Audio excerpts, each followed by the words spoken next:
Hi guys, I'm David Reed, and I'm here with Ryan Parrott. Hello. And we are the writers of Revolution and the Revolution Digital Comic. We're going to talk right now about the creative process behind issue 3 of the digital comic. We're halfway there. We're actually over halfway there. Yeah, okay. As of this moment. Yeah, so when we start off this, first thing we should probably talk about is the awesome covers that we have done by Jason Badawar. I hope I'm pronouncing that right. But we saw a bunch of people, and he was by far the one I thought was just amazing. His stuff. He does a great job with the likenesses of the characters. It really feels like you're looking at almost a picture. Yeah. You are looking at a picture. Well, yes. No, a photograph. Yeah, well, it was great because he brought so many different concepts. Like the original cover for Chapter 1 was actually going to be split into 4 at one point and potentially be all that would be the cover. Each face would have been a cover, but he just had so many great ideas that we decided we were going to sort of see all the. Yeah, we were a little bit greedy actually. We basically said all that work that you did for 4 covers, let's put them all on the same cover and start over and do more. But he did great. Give us more, yeah. And I love the cover for 3 with a Bloody Monroe. I think it shows a nice sense of dread and creates question. Yeah, I think it really is in the tone of Revolution that it's like bad things are coming all the time. Yeah, exactly. All the time bad things are coming. So we start off with Chapter 3. We pick it right back up with our group in Bradbury's facing off against Neville and the President and Truman and the entire host of nano zombies. Is that how well, we talked a lot about how controlled are these people. Are they zombies or are they people who have been convinced that this nano way is the right way? I think that they're somewhere in between. I think that it's something like their feelings are influenced by the fact that they're connected. One of the things that we talked a lot about in this issue in particular is the kind of social network factor here. That really what this is sharing gone crazy. Where if you're experiencing the thoughts and feelings of everyone around you, then there's sort of it's a little bit like a collectivist socialist horde that they are more than anything, because they all have each other's interests at heart.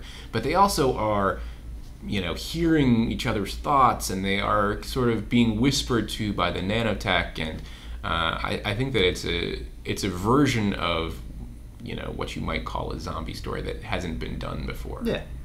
We also see the return of Connor, which, by the way, in early days was actually named Ryan. Just going to throw that out there. Yeah. Named after me. There actually have been a number of Revolution characters named after me and Ryan. We started on the show as writers' assistants, and so we have kind of moved our way up. And one of the craziest things about this comic book is that we started out as essentially researchers and note takers for the rest of the writers, and by the end of the show we were allowed to write it ourselves. And now at the very, very, very end of the show, it's basically us and Eric Kripke, which is a kind of crazy. It's been a whirlwind. It doesn't make any sense. It doesn't. So let's get to the big ones on this this chapter. So right after obviously seeing Connor and having the interaction, we kill one of our first main characters. And I'm assuming anybody who's listening to this has already read the comic, so there's going to be a lot of body counts on this one.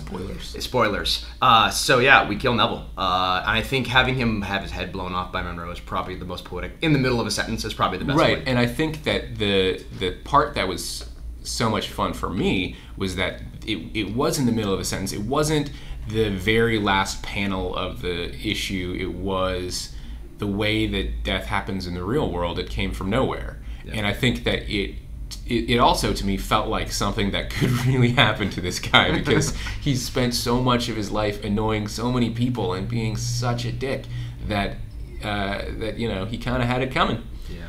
But at the same time, it's sad because it's the moment, I think, when you know that this story is coming to an end. Yeah. We're taking pieces off the chessboard. Yeah, and that leads us to our wave of nano zombies. Now, in the first pass of writing this, I wrote a little too big, and Eric was like, it's not World War Z, man. Pull it back a little bit. So we see our nano zombies ripping through them, and I've been bracka bracka bracka is a sound effect for machine gun fire. I don't know what a machine gun fire sounds like. That's my best interpretation. So that's one of the fun things about going to a comic book is that there's all of these conventions in comics that Ryan is more familiar with than I am. He's done more comic work, but you do have to kind of think about that. Like, what do you put on the page for a sound effect? I would have gone with Kablamo. Kablamo would have been, I think, should have just done it across the board. In his first draft, it was blam, blam, blam. Blam, and then he just got it. And yeah, we thought we had to up the game a little bit, but yeah. So I guess that leads us to our next big death, though, which is Aaron and Priscilla. Aaron and Priscilla. We're sorry. It's a super controversial thing, even amongst the writers of the show, because there are people that you just want to see have happy endings. And when we first started talking about this, one of my first ideas was that I really wanted to see Aaron back teaching again, like he was in the pilot. See him, back to some semblance of a normal life. And Eric Kripke's impulse on this was that there is no going back to a normal life after this kind of adventure, and that there is sacrifice and there's a heavy cost, and that Aaron is in some ways the best of them.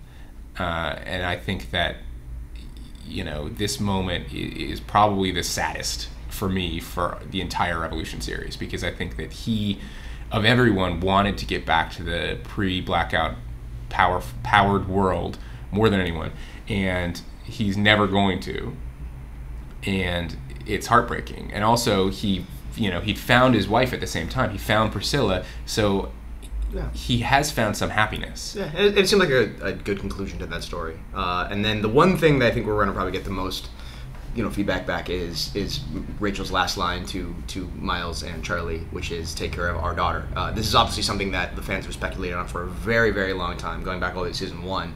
And if you read the comics, Charlie is Miles' daughter, which is also another point of what's I wouldn't say conflict. No, it was debate. We debated a lot because from the very beginning of the series, obviously this idea was in our heads that Charlie could be Miles' daughter, and probably was Miles' daughter. But the kind of strange thing about telling a story in this serialized way is that it's like Schrodinger's cat.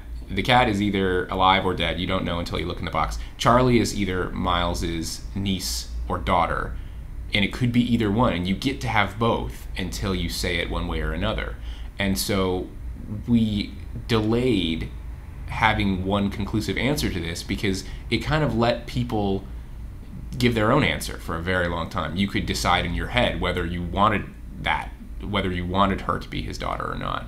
Yeah. But one of the other ways that this truly is a conclusion to the story is we wanted to finally give an answer. And I mean, by far, the question that's asked the most by far, yeah, is what is the truth about that relationship?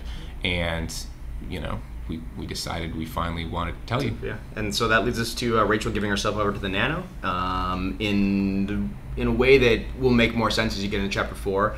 But that takes us out of chapter 3 and to the final chapter of the final chapter of Revolution Endgame. So we'll be back next time to wrap it up. Thanks. Thanks.